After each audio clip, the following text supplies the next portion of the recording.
हरे कृष्ण कृष्ण कृष्ण हरे हरे हरे राम राम राम हरे हरे। এখন ভগবানের একটি শ্লোক, খুব সুন্দর শ্লোক, কারণ ভগবান গীতাতে 700 শ্লোক আছে, তার মধ্যে ভগবানের কতগুলি শ্লোক, কতগুলি মানে সবই শ্লোক খুবই আমাদের মানুষের জীবনের মানে সহজ সরলভাবে কীভাবে আমরা ভগবানকে লাভ করব সেই পন্থাগুলো ভগবান বলে দিয়েছেন। ভগবানকে আমরা কিভাবে পেয়ে যাব, অত জটিল করে ভগবানকে, যাতে ভগবান বলছে আমি অত জটিল নই, হ্যাঁ, আমাকে জানার জন্য বিশাল কিছু জানতে হবে, বিশাল গ্রন্থ পাঠ করতে হবে, বিশাল তত্ত্ব জানতে হবে, সেই সব কিছু নয়। ভগবান খুব সহজ সরলভাবে বলেছে, অর্জুন তুমি আমাকে কিভাবে পাবে সেটা আমি বলে দিচ্ছি খুব সহজ সরলভাবে।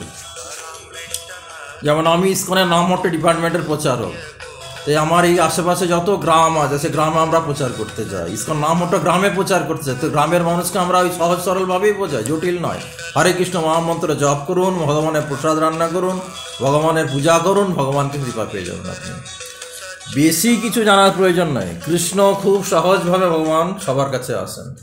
মীরাবাইও খুব সহজভাবে ভগবানকে গ্রহণ পেয়ে গেছিল, খুব সহজভাবে মীরাবাই পেয়েছিল। মীরাবাই বিশাল কিছু মন্ত্র বা কর্মকাণ্ডীয় ব্যাপার স্মার্ত মতে যেসব হোম যজ্ঞ করতে জানে। তো ভগবান বলছেন যে ভক্তি যোগের মাধ্যমে অর্জুন তুমি আমাকে খুব খুব সহজে লাভ করবে। না, এই ভগবত গীতাতে ভগবান অনেকগুলো 18টা অধ্যায়ের মধ্যে 6টা অধ্যায় আছে, যেমন কর্মযোগ, জ্ঞানযোগ, ধ্যানযোগ, ভক্তিযোগ, এইভাবে খালি যোগের কথা ভগবান বলেছে। তো এই যোগগুলোতে কি বলেছেন ভগবান, যে কিভাবে তুমি আমাকে উপলব্ধি করতে পারবে। তো ভগবান বলছেন এই যোগগুলোর মাধ্যমে উপলব্ধি করা, আমাকে তুমি জানতে পারবে আমি কে। হ্যাঁ, বেদে বেদে বেদে কি, বেদে বলা হয়েছে কি হয়েছে, বেদ বলা হয়েছে তুমি আমাকে জানতে পারবে আমি হচ্ছে ঈশ্বর পরমা কৃষ্ণ, এছাড়া বিষয় করতে পারা যায় না। বেদে কর্মকাণ্ডের ব্যাপারগুলোই বেশি আলোচনা করা হয়েছে, কিন্তু গীতাতে ভগবান বলে দিয়েছে তুমি কিভাবে সহজ সরলভাবে ভক্তি যোগে আমাকে গ্রহণ করতে পারবে। গীতাতে আছে, শ্রীমদ্ ভাগবতম এই কথাগুলো বলা হয়েছে। তো ভগবান এখানে প্রতিটি অধ্যায়ে বলছেন, শ্রীকৃষ্ণ প্রতিটি অধ্যায়ে বলেছেন, ভগবান শ্রীকৃষ্ণ বলছেন যে শ্রেষ্ঠ যোগ হিসাবে ভক্তি যোগের উপরে ভগবান বলেছেন, ভক্তি যোগ, হ্যাঁ, এবং তার উপরে তিনি গুরুত্ব দিয়েছেন। তা এই ভক্তিযোগ হচ্ছে প্রকৃতপক্ষে সকল যোগের চূড়ান্ত পরিণতি, এবং এই যোগের মাধ্যমে আমরা ভগবানকে জানতে পারি। তাহলে এবার ভগবান নিজের মুখে কি বলেছেন গীতাতে, সেই শ্লোকটা পড়ি না। ভগবান উপাচু, ভগবান বলছেন মই অবশ্য মন যে মাম নিত্য যুক্তা উপাসতে শ্রদ্ধায় পরয়ে উপেত তামেং যুক্তা মত। হ্যাঁ, এই অর্জুন এটা আমার মত, মই অবশ্য মন যে মাম নিত্য যুক্ত উপাসতে, বলছে আমার স্মরণ এই যার মন সদা আবিষ্ট হইয়া থাকে উপাসনাতে, শ্রদ্ধা সহিত করে প্রাণ ভক্তিময়ে উত্তম যোগী শ্রেষ্ঠ কহিনী নিশ্চয়। এখানে ভগবান তার মতামত ব্যাখ্যা করেছেন, এটাই আমার মত। হ্যাঁ, বলছেন কি বলছেন ভগবান এখানে ডিসিশন দিয়ে দিয়েছে, এটাই আমার মত।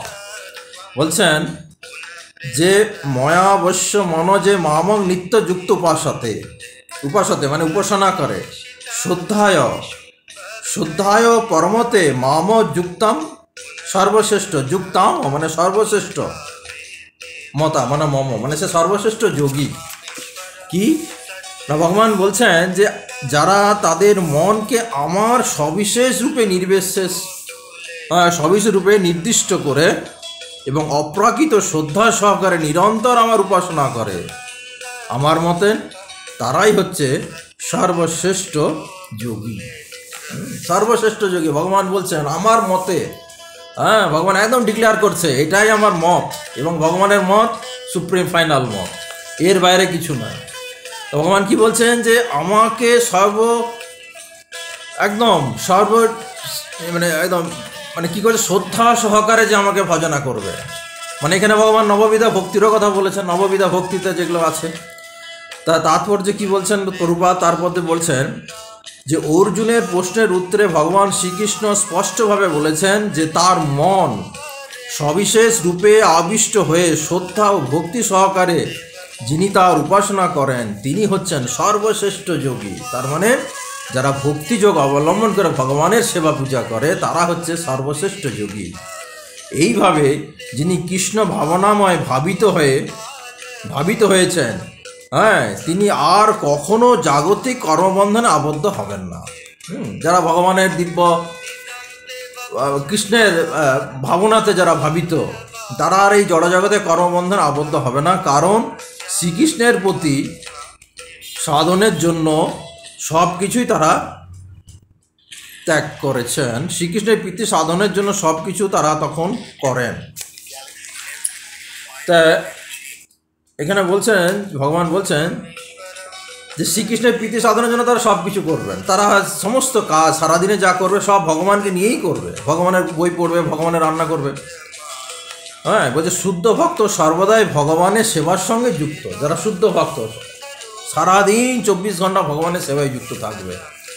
এবং কি করবেন, কখনো তিনি কৃষ্ণ নাম কীর্তন করবেন, কখনো তিনি ভগবানের কথা শ্রবণ করবেন, অথবা শ্রীকৃষ্ণের সম্বন্ধে গ্রন্থ পাঠ করবেন, বা তিনি শ্রীকৃষ্ণের জন্য ভগবানের জন্য প্রসাদ রন্ধন করবেন, কখনো বা তিনি বাজারে গিয়ে শ্রীকৃষ্ণের জন্য কোনো কিছু খরিদ করবেন, মার্কেটিং করবেন, কখনো তিনি মন্দিরে গিয়ে ভগবানের বাসন পরিষ্কার করবেন। অর্থাৎ কৃষ্ণ সেবায় কর্ম না করে তিনি এক মুহূর্ত সময় নষ্ট করে না।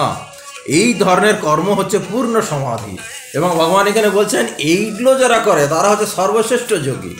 তো এইগুলো যখন করে তো তাদের ভগবান কী বলছে, সর্বশ্রেষ্ঠ যোগী। এবং আমরা শাস্ত্রও জানি এই ভক্তিযোগের মাধ্যমে বহু মানুষ, বহু বড় বড় মহাত্মারা ভগবানকে লাভ করেছেন।